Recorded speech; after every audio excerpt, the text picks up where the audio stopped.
Gold, trusted gold buyers. మీరు తాకట్టు పెట్టిన బంగారాన్ని విడిపించి ఈ రోజు ఉన్న మార్కెట్ ధరకు కొనబడును.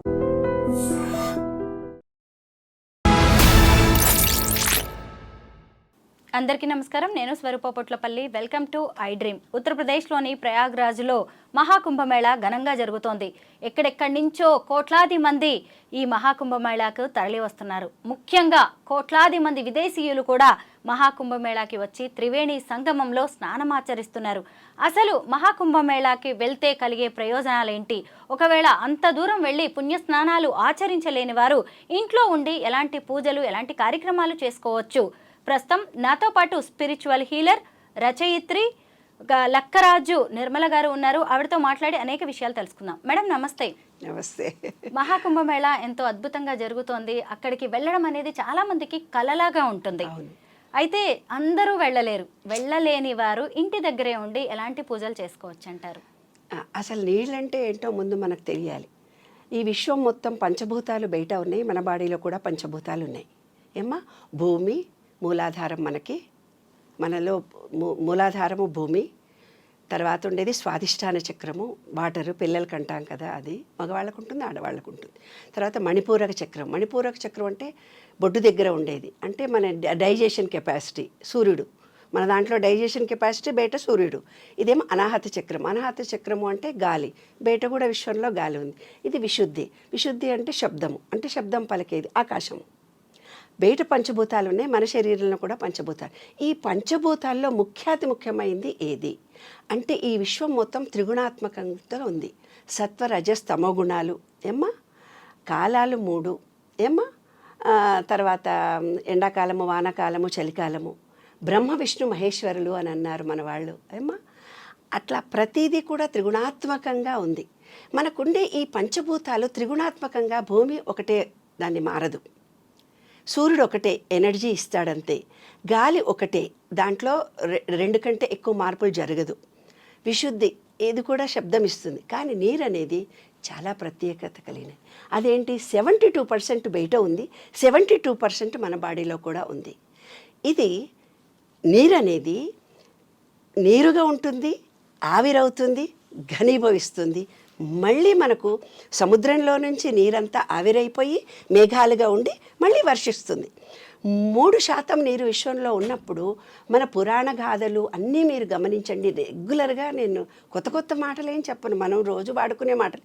గుడి నీళ్లు లేకుండా ఎక్కడైనా గుడి ఉందా అండి? మసీదులు ఉన్నాయా? మీరు దుబాయ్ వెళ్తే కూడా నీళ్ళ చుట్టే మసీదు ఉంది కదా. మసీదులు కానీ గుళ్ళు కానీ నీళ్ళుండే ప్లేస్లోనే ఉంటాయి, అవునా? మన బాడీ క్రింద ఉండేది స్వాధిష్టాన చక్రం, అది నీటితో కూడుకున్నది. స్వాధిష్టాన చక్రాన్ని అధీనం తెచ్చుకోవడానికి ఇన్ని మంత్రాలు, యంత్రాలు, తపాలు, జపాలు చేస్తారు. అంటే ఈ విశ్వం మొత్తం తన కంట్రోల్లోకి తెచ్చుకోవడానికి. కృష్ణా గోదావరి జిల్లా వాళ్ళు ఉన్నారనుకోండి, నదీ పరివాహక ప్రాంతంలో ఉండే వాళ్ళకు ప్రేమలు, అభిమానాలు ఎక్కువ. వాటర్ అంటే లవ్. ఒక్కడి చుట్టం పిలవకపోయినా వాళ్ళకి ఎలిగిలిగిలిగిలి కొట్టుకొని ఏడుస్తారు. అకాలమూర్తి హరణం సమస్త దురితోశ్రవణమని గుడిలో వేసిన ఒక్క చుక్క నీళ్లు నీ చేతిలో వేస్తే పవర్ వచ్చిందమ్మా. ఎవరైనా చనిపోతే శుద్ధి చేసి ఆ నీళ్ళంతా చేస్తారు. పెళ్లి చేసే ముందు కూడా ఆ నీళ్ళని తీసుకొని కలశం పెట్టి పూజ చెయ్యి అంటారు. ఎవరైనా వస్తుంటే కుంభంతో ఇన్విటేషన్ తీసుకున్నామంటారు. కుంభము అంటే బిందె. నీటికి ఎనర్జీ ఉంది. ఈ విశ్వం మొత్తం ఎనర్జీతో బతుకుతోంది. వాటర్కి ఎనర్జీ ఉంది. కాబట్టే మనకు ఆ మంత్రాలు చదివి పొద్దున్న నుంచి గుడిలో ఆ ఒక్క చుక్క నీళ్ళు ఇచ్చినప్పుడు అకాలమూర్తి హరణం పూజ మొదలు కాగానే ఓం శ్రీ కేశవాయ స్వాహ, ఒక చుక్క తాగమ్మా, నారాయణ స్వాహ, మాధవాయ స్వాహ అని ఒక్క చుక్క ఇస్తే ఎంత పవర్ వస్తుందమ్మా మనకి ఆ ఒక్క చుక్క నీళ్ళల్లో. అంటే ఏదంటే అది జరుగుతుంది. అందుకే పూర్వీకులు మనకేం చెప్పారు, ఎవరన్నా ఇంట్లోకి రాగానే మంచినీళ్ళు ఇవ్వమ్మా అన్నారు, కాళ్ళు కడుక్కొని. మంచినీళ్ళు ఇవ్వగానే ఎంతటి కఠినాత్ముడిని ఇంటికి వచ్చినా ఆ ప్రేమతో నేను నీళ్ళు ఇస్తున్నానంటే మీతో కొట్లాడకుండా వెళ్ళిపోతాను నాన్న. వాటర్కి వైబ్రేషన్ ఉంది, వాటర్కి ఎనర్జీ ఉంది. ఈ విశ్వం మొత్తం ఎనర్జీ. ఇప్పుడు షష్టిగ్రట కూటమి తిరుగుతూ పోతుంది కదా, ఇలా తిరుగుతూ పోతున్నప్పుడు ఇప్పుడు వాటర్కి ఎనర్జీ వచ్చింది. అది పూర్వకాలంలో 6 సంవత్సరాలకు ఒకసారి వచ్చింది, 12 సంవత్సరాలకు వచ్చేది. ఒక గ్లాసు నీళ్లకు, ఒక చుక్క నీళ్ళకే ఇంత పవర్ వస్తే నీకొక సరస్వతి గంగకే పవర్ వచ్చింది, తర్వాత యమునకు వచ్చింది, తర్వాత సరస్వతికి కూడా వచ్చింది. 3 సముద్రాలు కలిస్తే మహాకుంభమేళా తల్లి ఇది. కానీ మనం స్నానం చేసేటప్పుడు గంగేచ యమునేచ గోదావరి సరస్వతి నర్మదా సింధు కావేరి జలేస్మిన్ సన్నిధిం కురు అని మీరు నీళ్లు తాగండి అని, స్నానం చేయండి అని మన పూర్వీకులు చెప్పారా లేదా అమ్మ? స్నానం చేసేటప్పుడు ఇప్పుడు ఏ కుంభమేళా అక్కడ జరుగుతున్న ప్రాంతంలో పవిత్రత ఆ నీళ్లకు ఉంది కాబట్టి ఎనర్జీ వస్తుంది. మన బాడీలో ఎనర్జీ లెవెల్స్ చెప్పాను కదా, మూలాధారం అవి ఎనర్జీ లెవెల్స్ తగ్గిపోతూ ఉంటాయి. మనం వ్యవహారిక జ్ఞానంలో మనకున్న ఎనర్జీని వ్యాపకాల ద్వారా, మనకుండే బాధల ద్వారా, మనం తినే ఆహారం ద్వారా, మన నిత్య జీవితంలో ఈ పంచభూతాలకి డిటాచ్మెంట్గా బ్రతకడం వల్ల కొంచెం ఎనర్జీ లెవెల్స్ తగ్గిపోయి ఉంటాయి. కాబట్టి ఏం చేస్తారు, పుష్కర స్నానం చేస్తే 5 రోజులు, మినిమం 3 రోజుల నుంచి 7 రోజుల వరకు ఆ నీళ్లతో స్నానం చేస్తే ఎనర్జీ వస్తుంది అనేది ప్రాక్టికల్గా సైంటిఫిక్గా ప్రూఫ్ చేయడం జరిగింది. అందుకే నీళ్లున్న చోటనే గుడి ఉండడానికి కారణం, రోజంతా మంత్రము యంత్రము జపము చేసినప్పుడు ఆ నీళ్ళన్నీ పాజిటివ్ ఎనర్జీని ఇస్తాయి. అది తీర్థంగా తీసుకొని వచ్చి మీకు తీర్థం ఇచ్చేసరికి పవర్ఫుల్. పోనీ గంగాహారతిని గురించి మీకు ఏమన్నా తెలుసా ఎవరికన్నా? ఎవరికి తెలియదు ఇప్పటిదాకా. గంగకు రోజు సాయంత్రం ఎందుకు ఇస్తారమ్మా హారతి? పొద్దస్తమానము మలినమైపోయినటువంటి ఆ గంగా నీళ్ళకి మళ్ళీ పసుపు కుంకుమ అక్షింతలు వేసి మంత్ర యంత్ర తప జపం చేత ఆ రాగి పాత్రలు మళ్ళీ నీళ్ళల్లో ముంచి మంత్రం చెప్పి పసుపు కుంకుమ ఇచ్చి హారతి ఇచ్చి మళ్ళీ పాజిటివ్ ఎనర్జీనిచ్చి మళ్ళీ టచ్ చేయకుండా వెళ్ళి పడుకుంటారు. ఆ పాజిటివ్ ఎనర్జీ ఆ నీళ్ళల్లో అలాగే ఉంటుంది. తెల్లవారుదామన్న 4 గంటలకు దేవుడికి తీసుకెళ్ళిపోతారు, స్నానాలు చేస్తారు. ఆ పవర్ఫుల్ ఎనర్జీ అంటే రోజంతా పోయిన దాన్ని మళ్ళీ ఎనర్జీ చేస్తారు మన మంత్రం చేత. అంటే నీళ్లకు మనం ఏమంటే అది అర్థం చేసుకోగలిగిన జ్ఞానం ఉన్నది. నీళ్లతో అనుబంధం ఉండే మన భారతీయులకి ఆత్మీయత, అనురాగాలు, ప్రేమ అంటే కొట్టుకొని చచ్చిపోతాం. అదే యూఎస్లో వాళ్ళకి నీళ్లతో డిటాచ్మెంట్ ఉంటారు. వాళ్ళు టిష్యూ పేపర్తో తుడుచుకుంటారు. అంటే వాటర్కి మనకున్నంత అనుబంధం వాళ్ళకి చాలా తక్కువ ఉంటుంది. కాబట్టి 15 సంవత్సరాల తర్వాత వాళ్ళు ఇండిపెండెంట్గా బతుకుతారు.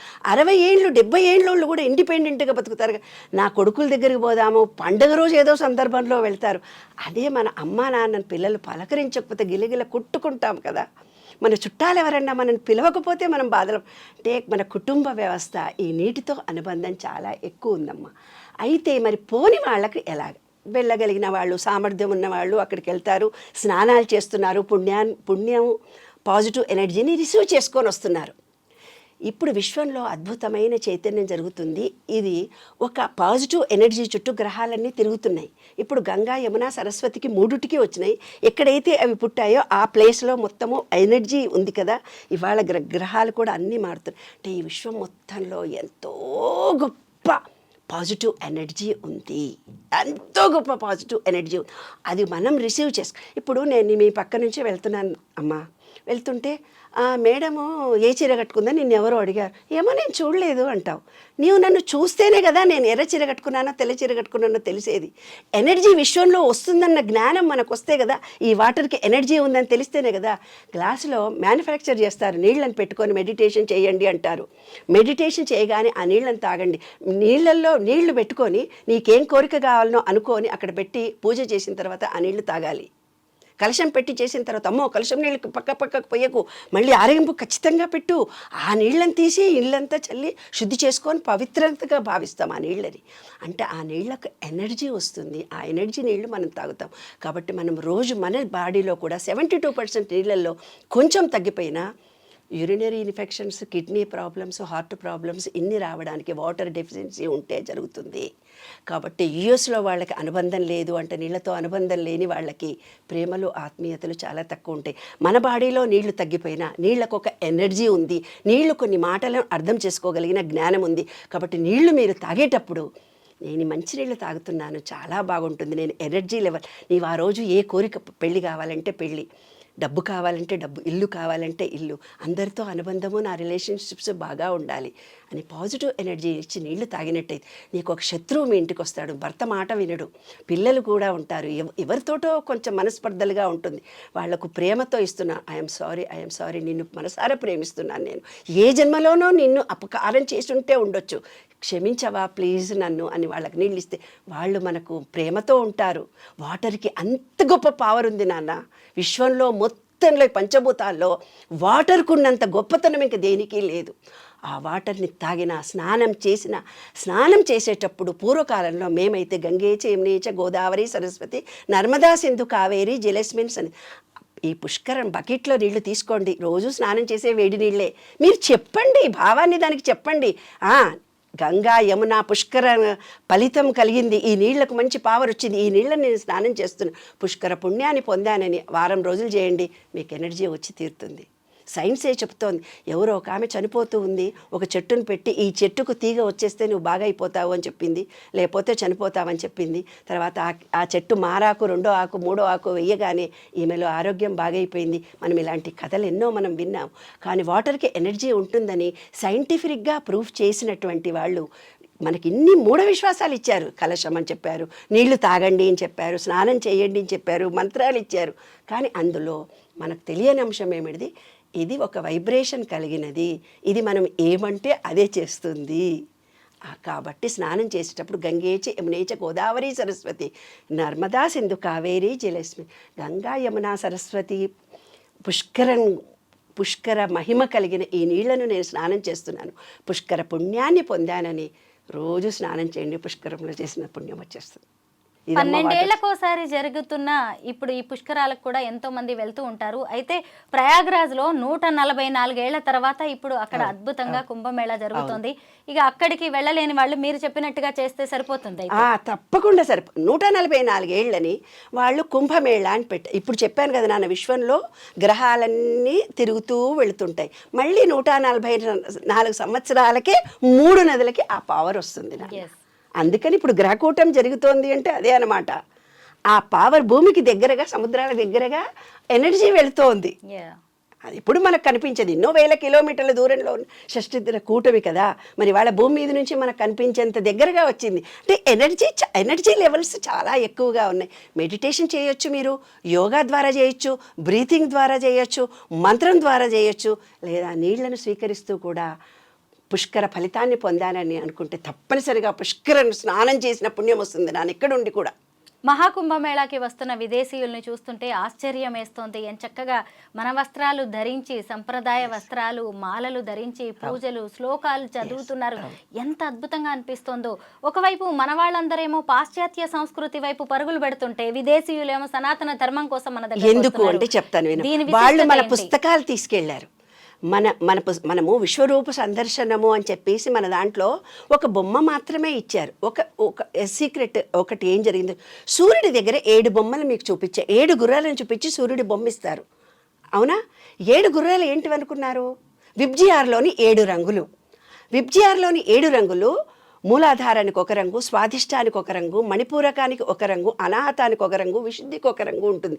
ఆ 7 రంగులు మార్నింగ్ సూర్యకిరణాలకి, ఈవినింగ్ సూర్యకిరణాలకి మనలో ఇవి నాడుల్లో ఉన్నటువంటి కలర్స్లో మార్పు కలిగితే ఆ సూర్యకిరణాల చేత మంచిగా, సూర్యకిరణం డి లేకపోతే ఏది జరగదు అని అంటున్నారు కదా, ఆ కలర్లన్నీ అదే వాళ్ళు తీసుకెళ్ళి విశ్వరూప సందర్శనలో విశ్వం మొత్తం నేనున్నానని భగవద్గీతలో మనకు చెప్పి ఒక బొమ్మ చూపించారంతే. కానీ ఆంగ్లేయులు ఏం చేశారు, పూర్తిగా మన సబ్జెక్టును వాళ్ళు తీసుకెళ్ళి వాళ్ళ స్టార్ గుర్తు చూసావా నువ్వు, వాళ్ళ దేశం గుర్తు ఏంటి, స్టార్ అంటే పంచభూతాలు. ఆ స్టారే మన శ్రీచక్రము. శ్రీచక్రం వేస్తే ఇలా ఉంటుంది చూసావా, అవి పంచభూతాలు. మన బొడ్డు దగ్గర కూడా పంచభూతాలు ఇలా స్టార్గా ఉంటుంది. అంటే భూమి ఒకదానికి, దాని తర్వాత నీటికి, అగ్నికి, అనాహతకు, విశుద్ధికి అటాచ్మెంట్ ఉంటుంది. అలా చూపించడానికి మన పూర్వీకులు మనకు శ్రీచక్రం ముందర పెట్టి పూజ చేయండి రా అని చెప్పారు. కాబట్టి యుఎస్ వాళ్ళకి విశ్వ నియమాలు 12 ఉన్నాయి. అందులో ఈ వాటర్ అనేది మనం ఏమనుకుంటే జరుగుతుందనేది అలా సబ్జెక్ట్ అంతా వాళ్ళకి తెలుసు, మన వాళ్ళకి తెలియదు. అది ఇంగ్లీష్లో ఉంది, బుద్ధ సిద్ధాంతంలో కూడా ఉంది. ఈ నీటిని గురించి పవిత్రత ఏంటి, అది అందుకనే బుద్ధ సిద్ధాంతం వాళ్ళు కానీ బుద్ధిస్టులు కానీ యూఎస్లో వెళ్ళే వాళ్ళకి కానీ మన సనాతన ధర్మం అంటే ఒక గొప్ప విలువ గౌరవం ఉందమ్మా. మన వాళ్ళేమో పాశ్చాత్య సంస్కృతి పాశ్చాత్య ఉన్న విలువలని వదిలిపెట్టి విలువల్ని కాదు వలవల్ని బట్టలు ఉడుపు తీసుకొని ఇదే జీవితము అని అనుకుంటున్నారు. దట్ ఈస్ రాంగ్ తల్లి. Thank you so much ma'am, చాలా అద్భుతమైన విషయాలు వివరించారు.